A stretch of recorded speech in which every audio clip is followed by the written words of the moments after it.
Hello dear student, आप लोगों का स्वागत है जी के G S A S C वाला में। हम लोग अभी क्लास राष्ट्रपति की देख रहे थे, जिसमें से कुछ दिक्कत हो जाने की वजह से क्लास अचानक बंद हो गई थी। उसी के आगे हम लोग स्टार्ट करते हैं। हम लोग अनुच्छेद 78 पे आ गए थे, लेकिन हम लोग यहाँ से स्टार्ट करेंगे राष्ट्रपति के अधिकार एवं शक्तियाँ। इसमें कार्यकारी शक्तियाँ, राष्ट्रपति की निम्नलिखित कार्यकारी शक्तियाँ हैं। भारतीय संविधान के अनुच्छेद 77 में यह उल्लेख है कि भारत सरकार की समस्त कार्यपालकीय कार्यवाहियाँ राष्ट्रपति के नाम से की हुई कही जाएंगी। वह प्रधानमंत्री के प्रशासनिक एवं विधायी कार्यों की सूचना मांग सकता है। अनुच्छेद 78 के तहत राष्ट्रपति को जानकारी देने आदि के संबंध में प्रधानमंत्री के कर्तव्यों का उल्लेख है। राष्ट्रपति किसी भी क्षेत्र को अनुसूचित क्षेत्र घोषित कर सकता है। राष्ट्रपति विभिन्न पदाधिकारियों की नियुक्ति करता है, जिसमें भारत के प्रधानमंत्री की सलाह पर मंत्रिपरिषद के अन्य सदस्यों, सर्वोच्च न्यायालय एवं उच्च न्यायालय के न्यायाधीशों, भारतीय राजदूतों और अन्य राजनयिकों, नियंत्रक एवं महालेखा परीक्षक, महान्यायवादी, अंतर्राज्यीय परिषद के सदस्य, संघ क्षेत्रों के आयुक्त, भाषा आयोग के सदस्य, अल्पसंख्यक आयोग के सदस्य, राज्यपाल, वित्त आयोग के अध्यक्ष, मुख्य चुनाव आयुक्त व अन्य चुनाव आयुक्त, संघ लोक सेवा आयोग के अध्यक्ष एवं सदस्य आदि शामिल हैं। ठीक है, इतने लोगों की नियुक्ति राष्ट्रपति के द्वारा की जाती है। न्यायाधीशों को एक उच्च न्यायालय से दूसरे उच्च न्यायालय में स्थानांतरित करने का अधिकार भारत के राष्ट्रपति के पास है। आगे देखते हैं विधायी शक्तियाँ। राष्ट्रपति की विधायी शक्तियाँ। राष्ट्रपति को निम्नलिखित विधायी शक्तियाँ प्राप्त हैं। आगे देखते हैं संसद के सत्र को बुलाने, सत्रावसान करने तथा लोकसभा को भंग करने संबंधी अधिकार, प्रत्येक नए चुनाव के बाद तथा प्रत्येक वर्ष संसद के प्रथम अधिवेशन को संबोधित करने का अधिकार, सदनों की संयुक्त बैठक बुलाने का अधिकार अनुच्छेद 108 में वर्णित है। आगे देखते हैं संसद द्वारा पारित विधेयक राष्ट्रपति के अनुमोदन पर ही कानून बनता है। नोट: संसद द्वारा पारित विधेयक जब राष्ट्रपति के समक्ष प्रस्तुत किया जाता है तो 3 स्थितियों की संभावना बनती है। वह विधेयक को स्वीकृति प्रदान करता है। नंबर 2, वह विधेयक पर अपनी स्थिति स्पष्ट न करते हुए अपने पास ही रख लेता है। इसे राष्ट्रपति का पॉकेट वीटो कहा जाता है। इस जेवी वीटो पावर भी कहा जाता है।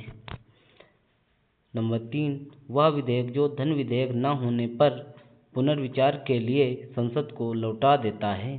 ठीक है, आगे देखते हैं यदि संसद विधेयक को संशोधन या बिना संशोधन के पुनः पारित कर राष्ट्रपति की सहमति के लिए प्रस्तुत करती है तो राष्ट्रपति अनुमति देने के लिए बाध्य होता है। जब भारत के राष्ट्रपति किसी विधेयक, धन विधेयक या संविधान संशोधन विधेयक को छोड़कर को अनिश्चित काल के लिए लंबित रखते हैं तो इसे राष्ट्रपति का पॉकेट वीटो कहते हैं। वर्ष 1986 में राष्ट्रपति ज्ञानी जैल सिंह द्वारा भारतीय डाक संशोधन विधेयक के संदर्भ में पॉकेट वीटो, जेवी वीटो का प्रयोग किया गया था।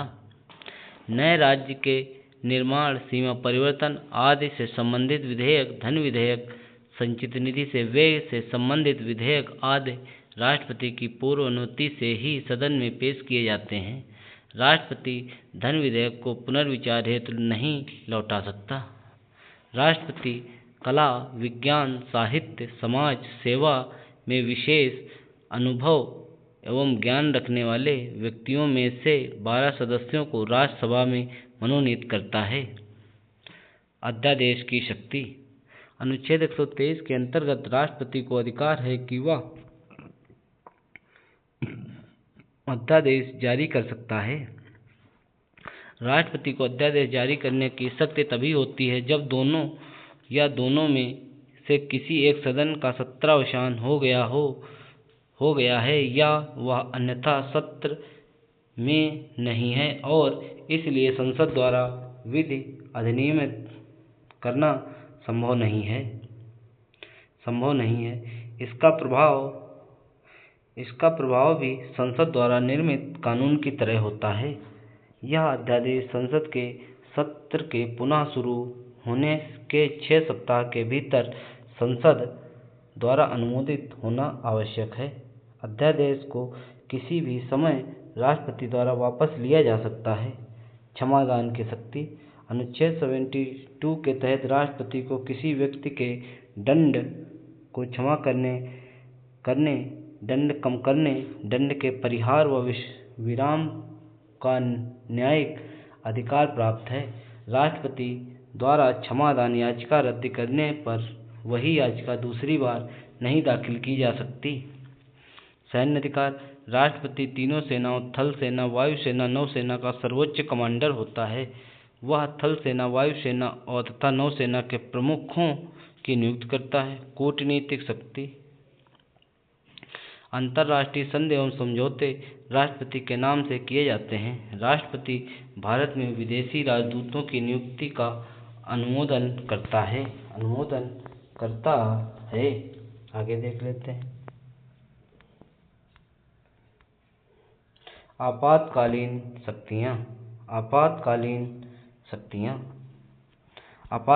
शक्तियाँ। भारत को आपातकाल के दौरान असाधारण शक्तियाँ प्रदान की गई हैं।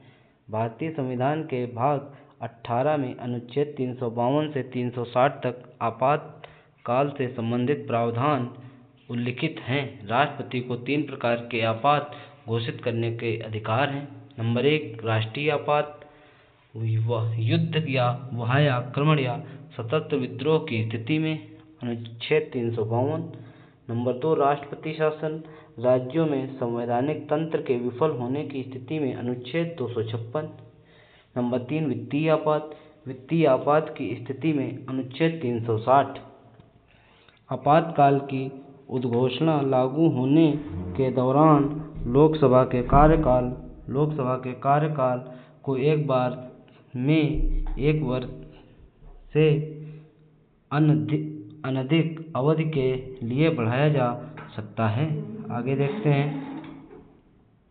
भारतीय संविधान के अनुच्छेद 355 में उल्लेख किया गया है कि बाहरी आक्रमण और आंतरिक अशांति से राज्यों की रक्षा करना केंद्र सरकार का कर्तव्य है। भारत का राष्ट्रपति संसद सदस्यों की नरहरता के प्रश्न पर भारत के निर्वाचन आयोग के परामर्श से निर्णय लेते हैं। परामर्श की शक्ति। अनुच्छेद 143 के तहत राष्ट्रपति किसी सार्वजनिक महत्व के विषय पर सर्वोच्च न्यायालय से परामर्श ले सकता है, परंतु परामर्श मानने के लिए बाध्य नहीं है। उपराष्ट्रपति देख लेते हैं इसी क्लास में। उपराष्ट्रपति का पद देश का दूसरा सर्वोच्च पद होता है। अमेरिका के उपराष्ट्रपति की तर्ज पर भारतीय संविधान में उपराष्ट्रपति के पद से संबंधित प्रावधान किए गए हैं। अनुच्छेद 63 के अनुसार भारत का एक उपराष्ट्रपति होगा। अनुच्छेद 64 के तहत उपराष्ट्रपति राज्यसभा का पदेन सभापति होता है। जिस अवधि के दौरान उपराष्ट्रपति अनुच्छेद 65 के अधीन राष्ट्रपति के कृत्यों का निर्वहन करता है, उस दौरान वह राज्यसभा के सभापति के पद के कर्तव्यों का पालन नहीं करेगा तथा अनुच्छेद 97 के अधीन सभापति को संदेय वेतन भत्ते का हकदार नहीं होगा। निर्वाचन। अनुच्छेद 66 के अनुसार उपराष्ट्रपति को संसद के दोनों सदनों के निर्वाचित और मनोनीत सदस्य के निर्वाचन मंडल द्वारा चुना जाता है। योग्यताएं। उपराष्ट्रपति पद के लिए व्यक्ति को भारत का नागरिक तथा 35 वर्ष की आयु का होना चाहिए। वह राज्यसभा का सदस्य बनने की योग्यता रखता हो तथा किसी लाभ के पद पर न हो। उपराष्ट्रपति के चुनाव के नामांकन के लिए उम्मीदवार के लिए कम से कम 20 प्रस्तावक और 20 अनुमोदक होने आवश्यक हैं। नोट: इस प्रयोजन के लिए कोई व्यक्ति केवल इस कारण कोई लाभ का पद धारण करने वाला नहीं समझा जाएगा कि वह संघ का राष्ट्रपति या उपराष्ट्रपति है, किसी राज्य का राज्यपाल है अथवा संघ या किसी राज्य का मंत्री। पदावधि अनुच्छेद 67 के अनुसार उपराष्ट्रपति की पदावधि सामान्यतः 5 वर्ष होती है। आगे देखते हैं।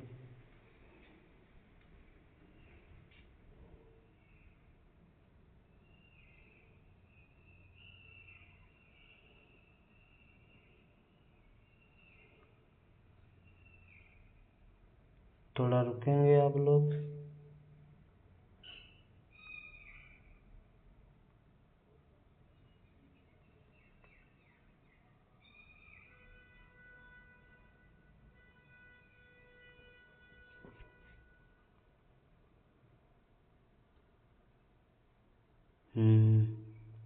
अनुच्छेद 67 के अनुसार 5 वर्ष हो गए, ठीक है। अब देखते हैं।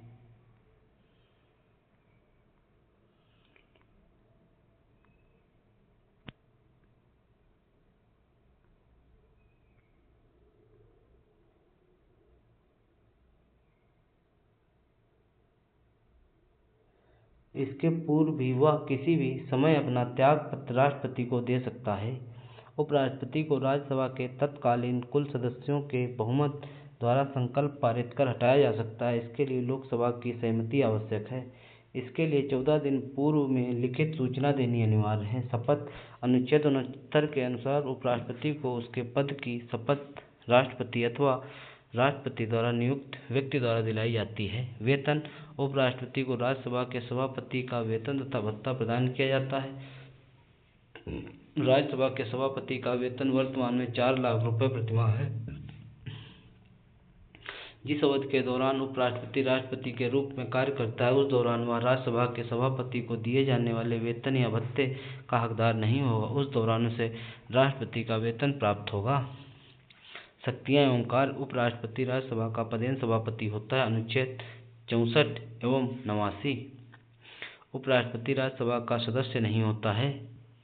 सभापति के रूप में उसे किसी विषय पर प्रथमतः मत देने का अधिकार नहीं होता है, परंतु बराबर मतों की स्थिति में वह निर्णय मत देता है।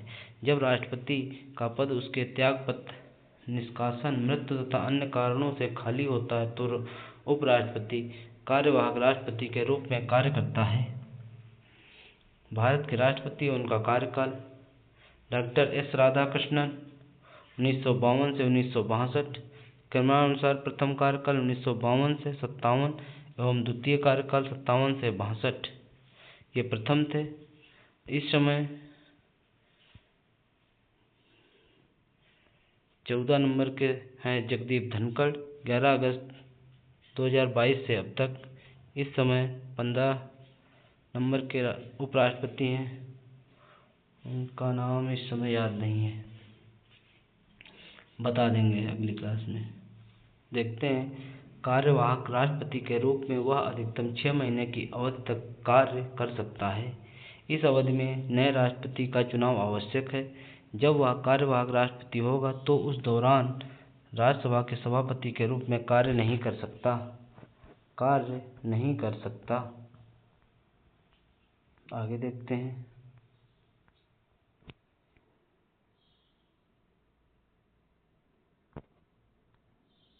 कार्य नहीं कर सकता। नोट: उपराष्ट्रपति और राष्ट्रपति और उपराष्ट्रपति के चुनाव से संबंधित विवादों का अंतिम निपटारा सर्वोच्च न्यायालय द्वारा होता है। निर्वाचक मंडल अपूर्ण होने की स्थिति में इनके चुनाव को चुनौती नहीं दी जा सकती। आज की क्लास को हम लोग यहीं पे समाप्त करते हैं। इसमें हम लोगों ने राष्ट्रपति, उपराष्ट्रपति और भी चीज़ें देख ली हैं। अब आगे की क्लास हम लोग केंद्रीय मंत्रिपरिषद, इस क्लास को हम लोग शाम को करेंगे।